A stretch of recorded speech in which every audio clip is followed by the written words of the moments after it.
नमस्कार। कथा साहित्य में आपका स्वागत है। आज आप सुनेंगे सूर्यकांत त्रिपाठी निराला जी के द्वारा लिखी गई कहानी चतुरी चमार। तो आइए कहानी शुरू करते हैं। चतुरी चमार डाकखाना चमियानी मौजा गढ़कला उन्नाव का एक कदीमी बाशिंदा है। मेरे नहीं, मेरे पिताजी के बल्कि उनके पूर्वजों के भी मकान के पिछवाड़े कुछ फासले पर, जहां से होकर कई और मकानों के नीचे और ऊपर वाले पनालों का बरसात और दिन रात का शुद्धाशुद्ध जल बहता है। ढाल से कुछ ऊंचे एक बगल चतुरी चमार का पुश्तैनी मकान है। मेरी इच्छा होती है चतुरी के लिए गौरवे बहुवचनम लिखूं, क्योंकि साधारण लोगों के जीवन चरित्र ऐसे ही कुछ लिखने के लिए सुप्रसिद्ध संपादक बनारसी दास चतुर्वेदी द्वारा दिया हुआ आचार्य द्विवेदी जी का प्रोत्साहन पढ़कर मेरी श्रद्धा बहुत बढ़ गई है। पर एक अड़चन है, गांव के रिश्ते में चतुरी मेरा भतीजा लगता है। दूसरों के लिए वह श्रद्धेय अवश्य है, क्योंकि अपने उपान्ह साहित्य में आजकल के अधिकांश साहित्यिकों की तरह अपरिवर्तनवादी है। वैसे ही देहात में दूर दूर तक उसके मजबूत जूतों की तारीफ है। पासी हफ्ते में 3 दिन हिरन, चौगड़े और बनेले सुअर खदेड़ कर फांसते हैं। किसान अरहर की ठूंठियों पर ढोर भगाते हुए दौड़ाते हैं, कंटीली झाड़ियों को दबाकर चले जाते हैं। छोकड़े बेल, बबूल, करील और बेर के कांटों से भरे रुंधवाए बागों से सरपट भागते हैं। लोग जेंगरे पर मरनी करते हैं। द्वारिका नाई न्योता बांटता हुआ 2 साल में 2000 कोस से ज्यादा चलता है। चतुरी के जूते अपरिवर्तनवाद के चुस्त रूपक जैसे टसमस नहीं होते। यह जरूर है कि चतुरी के जूते जिला बांदा के जूतों से वजन में हल्के बैठते हैं। संभव है चित्रकूट के इर्द गिर्द होने के कारण वहां के चर्मकार भाइयों पर राम जी की तपस्या का प्रभाव पड़ा हो, इसलिए उनका साहित्य ज्यादा ठास हुआ। चतुरी वगैरह लखनऊ के नजदीक होने के कारण नवाबों के साये में आए हों। उन दिनों मैं गांव में रहता था।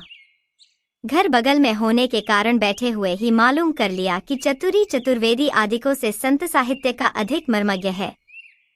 केवल चिट्ठी लिखने का ज्ञान न होने के कारण एक क्रिय होकर भी भिन्न फल है। वे पत्र और पुस्तकों के संपादक हैं। यह जूतों का। एक रोज मैंने चतुरी आदि के लिए चरस मंगवाकर अपने ही दरवाजे बैठक लगवाई। चतुरी उम्र में मेरे चाचा जी से कुछ छोटा होगा। कई घरों के लड़के बच्चे समेत चरसिक रघुपतिपद हो लोद आदि के सहयोग से मजीरेदार डफलिया लेकर वह रात 8 बजे आकर डट गया।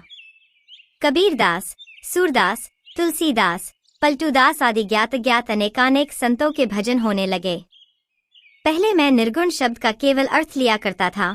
लोगों को निर्गुण पद है कहकर संगीत की प्रशंसा करते हुए सुनकर हंसता था। अब गंभीर हो जाया करता हूँ, जैसे उम्र की बाढ़ के साथ अक्ल बढ़ती है। मैं मचिया पर बैठकर भजन सुनने लगा। चतुरी आचार्य कंठ से लोगों को भूले पदों की याद दिला दिया करता। मुझे मालूम हुआ चतुरी कबीर पदावली का विशेषज्ञ है। मुझसे उसने कहा, काका, ये निर्गुण पद बड़े विद्वान नहीं समझते। फिर शायद मुझे भी उन्हीं विद्वानों की कोटि में शुमार कर बोला, इस पद का मतलब? मैंने उतरे गले से बात काटकर उभरते हुए कहा, चतुरी, आज गा लो, कल सुबह आकर मतलब समझाना। मतलब से गाने की तलब चली जाएगी। चतुरी खखार कर गंभीर हो गया। फिर उसी तरह डिक्टेट करता रहा। बीच बीच में ओजस्विता लाने के लिए चरस की पुट चलती रही। गाने में मुझे बड़ा आनंद आया। ताल पर तालियां देकर मैंने भी सहयोग किया। वे लोग ऊंचे दर्जे के उन गीतों का मतलब समझते थे। उनकी नीचता पर यह एक आश्चर्य मेरे साथ रहा। बहुत से गाने अलंकारिक थे। वे उनका भी मतलब समझते थे। रात तक मैं बैठा रहा। मुझे मालूम न था कि भगत कराने के अर्थ रात भर गवाने के हैं। तब तक आधी चरस भी खत्म न हुई थी। नींद ने जोर मारा। मैंने चतुरी से चलने की आज्ञा मांगी। चरस की ओर देखते हुए उसने कहा, काका, फिर कैसे काम बनेगा? मैंने कहा, चतुरी, तुम्हारी काकी तो भगवान के यहाँ चली गई। जानते ही हो, भोजन अपने हाथ पकाना पड़ता है। कोई दूसरा मदद के लिए है नहीं। जरा आराम न करेंगे तो कल उठ न पाएंगे। चतुरी नाराज होकर बोला, तुम ब्याह करते ही नहीं, नहीं तो तेरा काकी आ जाए। हाँ वैसी तो। मैंने कहा, चतुरी, भगवान की इच्छा। दुखी हृदय से सहानुभूति दिखलाते हुए चतुरी ने कहा, काकी बहुत पढ़ी लिखी थी। मैंने हसार को कई चिट्ठियां उनसे लिखवाई हैं। फिर चलती हुई चिलम में दम लगाकर धुआं पीकर सिर नीचे की ओर जोर से दबाकर नाक से धुआं निकालकर बैठे गले से बोला, काकी रोटी भी करती थी, बर्तन भी मलती थी और रामायण भी पढ़ती थी। बड़ा अच्छा गाती थी काका, तुम वैसा नहीं गाते। बुरू बाबा, मेरे चाचा, दरवाजे बैठते थे, भीतर काकी रामायण पढ़ती थी, गजलें और न जाने क्या क्या टिल्लाना गाती थी। क्यों काका? मैंने कहा, हूँ। तुम लोग चतुरी गाओ, मैं दरवाजा बंद करके सुनता हूँ। जगने तक भगत होती रही। फिर कब बंद हुई मालूम नहीं। जब आंख खुली तब काफी दिन चढ़ आया था। मुंह धोकर दरवाजा खोला, चतुरी बैठा एकटक दरवाजे की ओर देख रहा था। कबीर पदावली का अर्थ उससे किसी ने नहीं सुना। मैंने सुबह सुनने के लिए कहा था, वह आया हुआ है। मैंने कहा, क्यों चतुरी, रात सोए नहीं? चतुरी सहज गंभीर मुद्रा से बोला, सोकर जगे तो बड़ी देर हुई, बुलाने की वजह से आया हुआ हूँ। जिनमें शक्ति होती है, अवैतनिक शिक्षक वही हो सकते हैं। मैंने कहा, मैं तैयार हूँ, पहले तुम कबीर साहब की कोई उल्ट बासी को सीधी करो। कौन सुनाओ? चतुरी ने कहा, एक से एक बढ़कर हैं। मैं कबीर पंथी हूँ न काका, जहाँ गिरह लगती है साहब आप खोल देते हैं। मैंने कहा, तुम पहुँचे हुए हो, यह मुझे कल ही मालूम हो गया था। चतुरी आंख मूंद कर शायद साहब का ध्यान करने लगा, फिर सस्वर एक पद गुनगुनाकर गाने लगा, फिर एक एक कड़ी गाकर अर्थ समझाने लगा। उसके अर्थ में अनर्थ पैदा करना आनंद खोना था।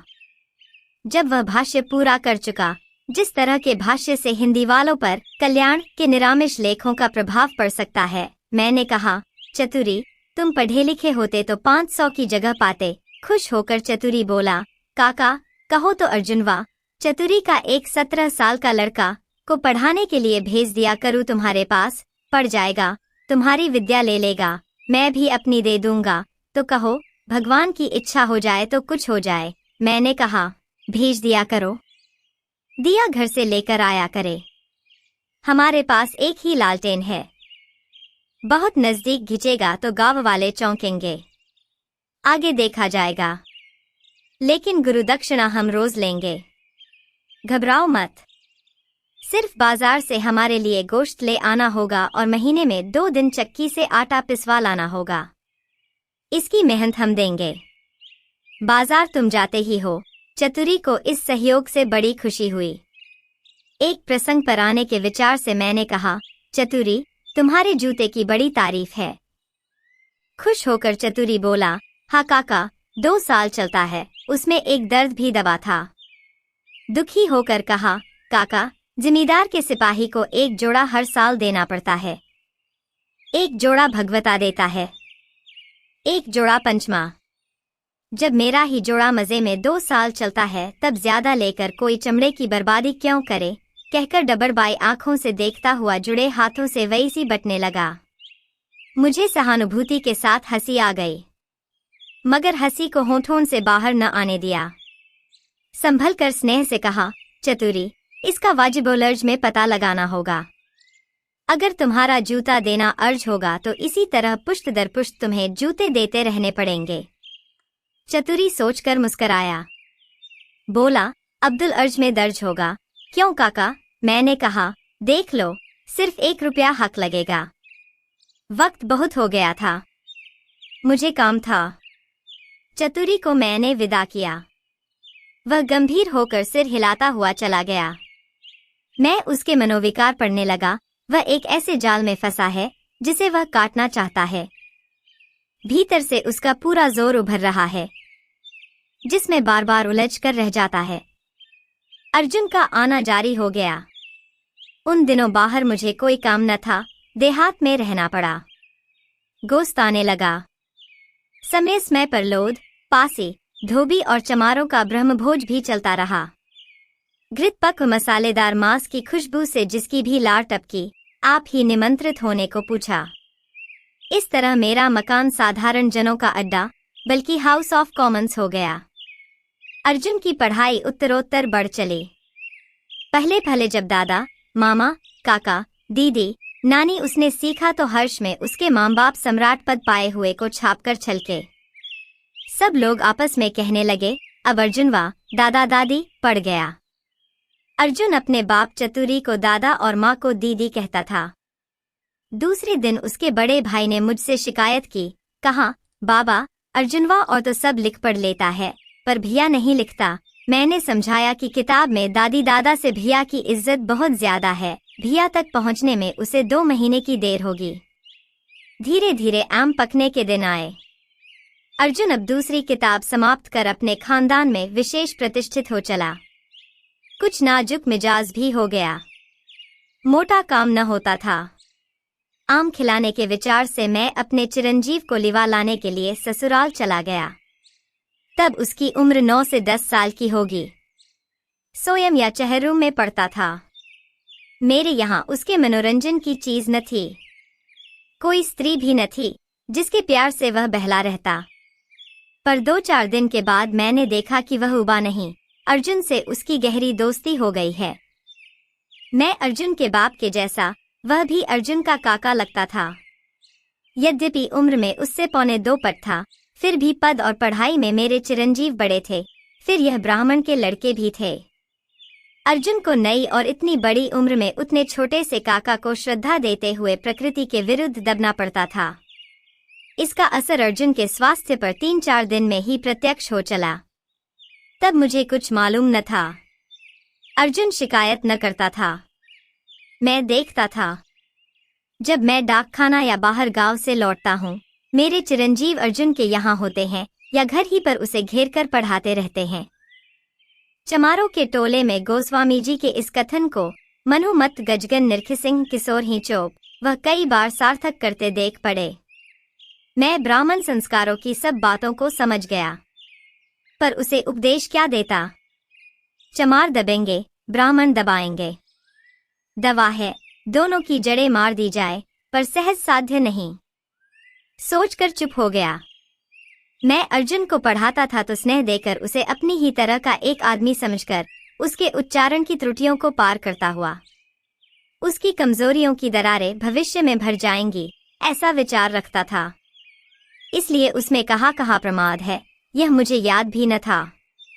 पर मेरे चिरंजीव ने 4 ही दिन में अर्जुन की सारी कमजोरियों का पता लगा लिया और समय असमय उसे घर बुलाकर मेरी गैरहाजिरी में उन्हीं कमजोरियों के रास्ते उसकी जीभ को दौड़ाते हुए अपना मनोरंजन करने लगे।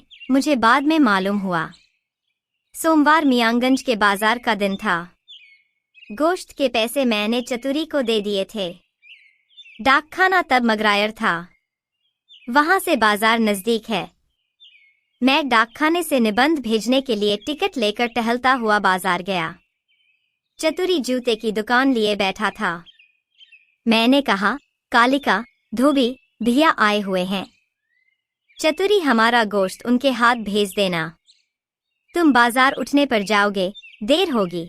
चतुरी ने कहा, काका एक बात है, अर्जुनवा तुमसे कहता डरता है, मैं घर आकर कहूंगा। बुरा न मानना लड़कों की बात का। अच्छा, कहकर मैंने बहुत कुछ सोच लिया। बकरक साई के सलाम का उत्तर देकर बादाम और ठंडई लेने के लिए बनियों की तरफ गया। बाजार में मुझे पहचानने वाले न पहचानने वालों को मेरी विशेषता से परिचित करा रहे थे। चारों ओर से आंखें उठी हुई थीं। ताज्जुब यह था कि अगर ऐसा आदमी है तो मांस खाना जैसा घृणित पाप क्यों करता है। मुझे क्षण मात्र में यह सब समझ लेने का काफी अभ्यास हो गया था। गुरुमुख ब्राह्मण आदि मेरे घड़े का पानी छोड़ चुके थे। गांव तथा पड़ोस के लड़के अपने अपने भक्तिमान पिता पितामहों को समझा चुके थे कि बाबा मैं कहते हैं, मैं पानी पाड़े थोड़े ही हूँ जो एरे गहरे नत्थु खैरे सबको पानी पिलाता फिरूं। इससे लोग नाराज हो गए थे।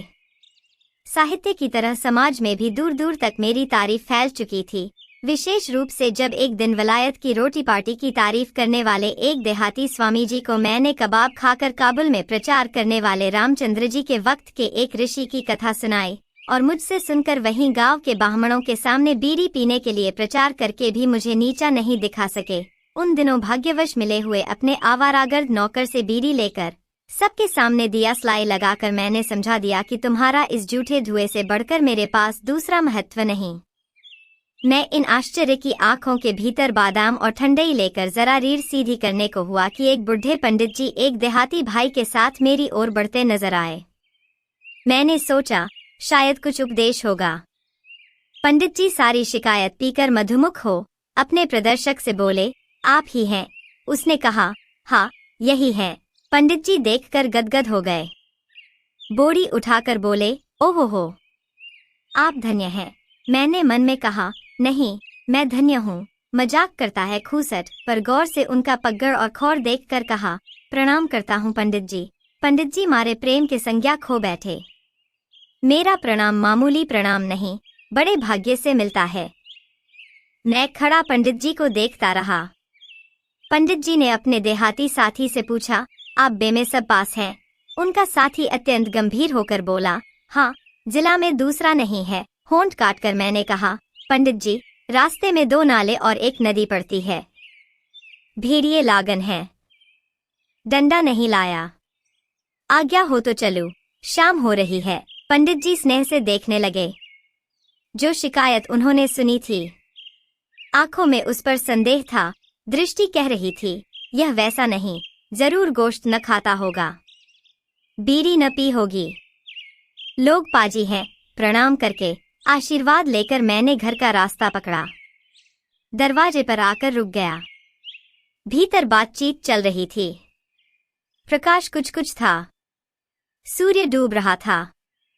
मेरे पुत्र की आवाज आई, बोल रे बोल। इस वीर रस का अर्थ मैं समझ गया।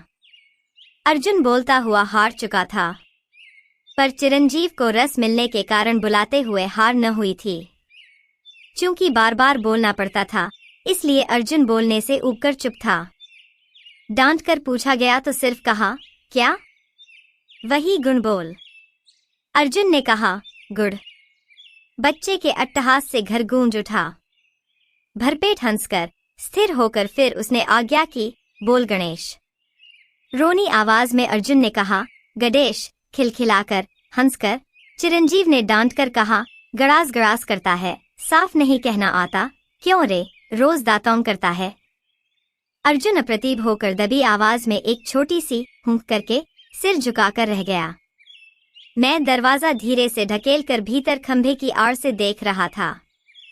मेरे चिरंजीव उसे उसी तरह देख रहे थे जैसे गोरे कालों को देखते हैं। जरा देर चुप रहकर फिर आज्ञा की, बोल वर्ण। अर्जुन की जाना पड़े। मुझे हंसी भी आई, गुस्सा भी लगा। निश्चय हुआ, अब अर्जुन से विद्या का धनुष नहीं उठने का। अर्जुन वर्ण के उच्चारण में विवर्ण हो रहा था। तरह तरह से मुंह बनाने का आनंद लेकर चिरंजीव ने फिर डांटा, बोलता है या लगाओ झापड़। नहा लूंगा, गर्मी तो है। मैंने सोचा अब प्रकट होना चाहिए। मुझे देखकर अर्जुन खड़ा हो गया और आंखें मलमल कर रोने लगा। मैंने पुत्र रत्न से कहा, कान पकड़कर उठो बैठो 10 दफे। उसने नजर बदलकर कहा, मेरा कसूर कुछ नहीं और मैं यूं ही कान पकड़कर उठूं बैठूं। मैंने कहा, तुम इससे गुस्ताखी कर रहे थे। उसने कहा, तो आपने भी की होगी। इससे गुण कहला दीजिए। आपने पढ़ाया तो है, इसकी किताब में लिखा है। मैंने कहा, तुम हंसते क्यों थे? उसने कहा, क्या मैं जानबूझकर हंसता था? मैंने कहा, अब आज से तुम इससे बोल न सकोगे। लड़के ने जवाब दिया, मुझे मामा के यहाँ छोड़ आइए। यहाँ डाल के आम खट्टे होते हैं, ठोपी होती है, मुंह फदक जाता है, वहाँ पाल के आम आते हैं। चिरंजीव को नाई के साथ भेजकर मैंने अर्जुन और चतुरी को सांत्वना दी। कुछ महीने और मुझे गांव में रहना पड़ा। अर्जुन कुछ पड़ गया। शहरों की हवा मैंने बहुत दिनों से न खाई थी। कलकत्ता, बनारस, प्रयाग आदि का सफर करते हुए लखनऊ में डेरा डाला, स्वीकृत किताबें छपवाने के विचार से। कुछ काम लखनऊ में और मिल गया। अमीनाबाद होटल में एक कमरा लेकर निश्चिंत चित्त से साहित्य साधना करने लगा। इन्हीं दिनों देश में आंदोलन जोरों का चला, यही जो चतुरी आदिकों के कारण फिस हो गया है। होटल में रहकर देहात से आने वाले शहरी युवक मित्रों से सुना करता था, गढ़ा कोला में भी आंदोलन जोरों पर है। 600-700 तक का जो किसान लोग इस्तीफा देकर छोड़ चुके हैं, वह जमीन अभी तक नहीं उठी। किसान रोज इकट्ठा होकर झंडा गीत गाया करते हैं। साल भर बाद जब आंदोलन में प्रतिक्रिया हुई, जमींदारों ने दावा करना और रियाया को बिना किसी रियायत के दबाना शुरू किया। तब गांव के नेता मेरे पास मदद के लिए आए। बोले, गांव में चलकर लिखो। तुम रहोगे तो मार न पड़ेगी, लोगों को हिम्मत रहेगी। अब सख्ती हो रही है। मैंने कहा, मैं कुछ पुलिस तो हूं नहीं जो तुम्हारी रक्षा करूंगा। फिर मार खाकर चुपचाप रहने वाला धैर्य मुझ में बहुत थोड़ा है। कहीं ऐसा न हो कि शक्ति का दुरुपयोग हो। गांव के नेता ने कहा, तुम्हें कुछ करना तो है नहीं, बस बैठे रहना है। मैं गया। मेरे गांव की कांग्रेस ऐसी थी कि जिले के साथ उसका कोई ताल्लुक न था। किसी खाते में वहां के लोगों के नाम दर्ज न थे। पर काम में पूर्वा डिवीजन में उससे आगे दूसरा गांव न था। मेरे जाने के बाद पता नहीं कितनी दरख्वास्तें तो जमींदार साहब ने इधर उधर लिखीं। कच्चे रंगों से रंगा तिरंगा झंडा महावीर स्वामी के सामने एक बड़े बास में गड़ा बारिश से घुलकर धवल हो रहा था। इन दिनों मुकदमेबाजी और तहकीकात जोरों से चल रही थी।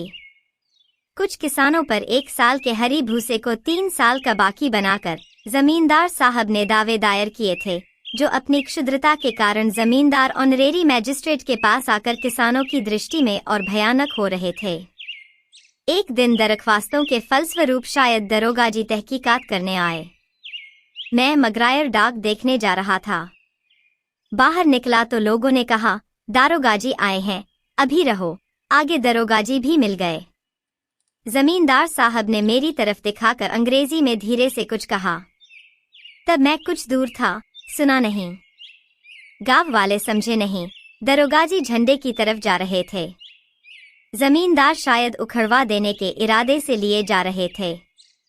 महावीर जी के अहाते में झंडा देखकर दरोगा जी कुछ सोचने लगे। बोले, यह तो मंदिर का झंडा है। देखा, उसमें कोई रंग न दिख पड़ा। जमींदार साहब को गौर से देखते हुए लौटकर डेरे की तरफ चले। जमींदार साहब ने बहुत समझाया कि यह बारिश से धुलकर सफेद हो गया है, लेकिन है यह कांग्रेस का झंडा। पर दरोगा जी बुद्धिमान थे। महावीर जी के अहाते में सफेद झंडे को उखड़वाकर वीरता प्रदर्शित करने की आज्ञा न दी। गांव में कांग्रेस है, इसका पता न सब डिवीजन में लगा, न जिले में। थानेदार साहब करें क्या? उन दिनों मुझे उन्निद्र रोग था, इसलिए सिर के बाल साफ थे। मैंने सोचा कि वेश का अभाव है तो भाषा को प्रभावशाली करना चाहिए, नहीं तो थानेदार साहब पर अच्छी छाप न पड़ेगी। वहां तो महावीर स्वामी की कृपा रही, यहाँ अपनी ही सरस्वती का सहारा है। मैं ठेठ देहाती हो रहा था। थानेदार साहब ने मुझसे पूछा, आप कांग्रेस में हैं? मैंने सोचा इस समय राष्ट्रभाषा से राजभाषा का बढ़कर महत्व होगा। कहा, मैं तो विश्व सभा का सदस्य हूँ। इस सभा का नाम भी थानेदार साहब ने न सुना था। पूछा, यह कौन सी सभा है? उनके जिज्ञासा भाव पर गंभीर होकर नोबेल पुरस्कार पाए हुए कुछ लोगों के नाम गिनाकर मैंने कहा, ये सब उसी सभा के सदस्य हैं। थानेदार साहब क्या समझे, वह जाने। मुझसे पूछा, इस गांव में कांग्रेस है? मैंने सोचा, युधिष्ठिर की तरह सत्य की रक्षा करूं तो असत्य भाषण का पाप न लगेगा। कहा इस गांव के लोग तो कांग्रेस का मतलब भी नहीं जानते। इतना कह के मैंने सोचा, अब ज्यादा बातचीत ठीक न होगी। उठकर खड़ा हो गया और थानेदार साहब ने कहा, अच्छा मैं चलता हूँ, जरा डाकखाने में काम है। चिट्ठी सा हफ्ते में 2 ही दिन गश्त पर आता है। मेरी जरूरी चिट्ठियाँ होती हैं और रजिस्ट्री, अखबार, मासिक पत्र पत्रिकाएं आती हैं। फिर उस गांव में हम लोगों की लाइब्रेरी भी है, जाना पड़ता है। थानेदार साहब ने पूछा, कांग्रेस की चिट्ठियां आती हैं? मैंने कहा, नहीं मेरी अपनी। मैं चला आया। थानेदार साहब जमींदार साहब से शायद नाराज होकर गए। इससे तो बचाव हुआ, पर मुकदमा चलता रहा। जमींदार ऑनरेरी मैजिस्ट्रेट ने, जिनके एक रिश्तेदार जमींदार की तरफ से वकील थे, किसानों पर जमींदार को डिग्री दे दी। बाद में चतुरी वगैरह की बारी आई। दबे दायर हो गए। अब तक जो सम्मिलित धन मुकदमों में लग रहा था, सब खर्च हो गया। पहले की डिग्री में कुछ लोगों के बैल वगैरह नीलाम कर लिए गए। लोग घबरा गए। चतुरी को मदद की आशा न रही। गांव वालों ने चतुरी आदि के लिए दोबारा चंदा न लगाया। चतुरी सूख कर मेरे सामने आकर खड़ा हुआ। मैंने कहा, चतुरी, मैं शक्ति भर तुम्हारी मदद करूंगा। तुम कहाँ तक मदद करोगे काका? चतुरी जैसे कुएं में डूबता हुआ उभरा। तो तुम्हारा क्या इरादा है? उसे देखते हुए मैंने पूछा, मुकदमा लड़ूंगा। पर गांव वाले डर गए हैं, गवाही न देंगे, दिल से बैठा हुआ चतुरी बोला। उस परिस्थिति पर मुझे भी निराशा हुई। उसी स्वर से मैंने पूछा, फिर चतुरी? चतुरी बोला, फिर चिदनी पिरकिया आदि मालिक ही ले लें। मैंने गांव में कुछ पक्के गवाह ठीक कर दिए। सत्तू बांधकर, रेल छोड़कर पैदल 10 कोस उन्नाव चलकर, दूसरी पेशी के बाद पैदल ही लौटकर हंसता हुआ चतुरी बोला, काका, जूता और पुर वाली बात अब दुलर्ज में दर्ज नहीं है। धन्यवाद। आप सुन रहे थे सूर्यकांत त्रिपाठी निराला जी के द्वारा लिखी गई कहानी चतुरी चमार। अगर कहानी पसंद आई हो तो वीडियो को लाइक करें, कमेंट करें और शेयर करें और हमारे चैनल को सब्सक्राइब करें और नई कहानी की नोटिफिकेशन प्राप्त करने के लिए नोटिफिकेशन बेल आइकन को प्रेस करें।